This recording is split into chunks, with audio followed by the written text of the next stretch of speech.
Okay, so here's a review on the current lineup of Ryobi flashlights and work lights. We've seen the LED workshop light, about a $25 item. I've got another review on my channel. There's the P716. I've yet to do a review on it. I got to make sure the weather's right. But it's a high beam xenon flashlight that pretty powerful. Uses, of course, the OnePlus battery system. One thing I've noticed is there is no performance increase if you use a more powerful battery with these. They're either on or they're off.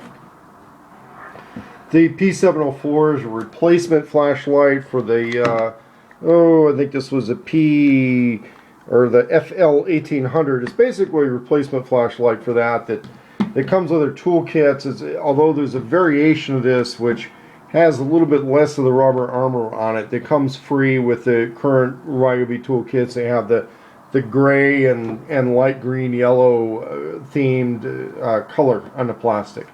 Although technologically it's basically the same thing. It's a standard flashlight bulb that's not a LED or xenon or anything like that. You know, it's a $12-15 flashlight. You get a little bit of rubber armor, you get some decent construction on here. A couple other little improvements. This one came with a lanyard strap. This one you could put a lanyard or a D-ring or something around the back of this. It's got a screw mounting point, so that supposedly you could hang this up or put it from a screw or something like that. A lot of guys might stick a D-ring on there, use a belt hanger thing. The general idea with a flashlight like this is to put the batteries you already own to work. So it's not going to be packaged with, let's say, a flashlight, a charger, and a battery in and of itself. It's either going to come with a toolkit or be a standalone tool, but it's not going to be its own little package. It's got a little bit of advertising blurbs on there for the other OnePlus items. It's basically an add-on thing. They say 30% brighter. I don't see it as being 30% brighter than this older model. It's got a swivel head, kind of like the older one did. That's decent. I like the way this older one, you can set it on a table and shine it downward to light up, let's say, some work you're doing. But with this one, I was using this one underneath the vehicle where I needed to shine upward, and it worked pretty well. You can also set it like this and shine it over sideways. There's a couple of different angles you can do on that thing. It's just a decent basic flashlight. But for me, what I'd really like to do is not have an overly complex battery inventory when I'm on a job site. And you've probably seen my other videos where I detail how to make solar-powered charging stations for the Ryobi batteries.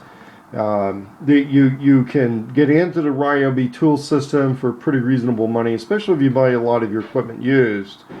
But the flashlights are going to pay for themselves. Just if you use flashlights, these things are going to pay for themselves in utilizing your lithium-ion batteries instead of going and buying AA's or AAA's or CR123 batteries for so-called tactical flashlights, which just drain your wallet. And with these things, it's efficient, it's economical, it's environmentally friendly because you're using a rechargeable battery system. But standalone, probably not. If you already use another Ryobi tools, it's a good deal. Where does it fit in the lineup with the current lineup of Ryobi flashlights?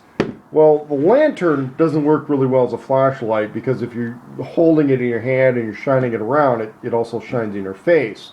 But it has unusually long run time, okay? These things, I don't know, I would say about four hours out of a P108 battery, where this one can go like a day or two on a P108 battery. And then we have the higher powered P716. It's basically a xenon spotlight.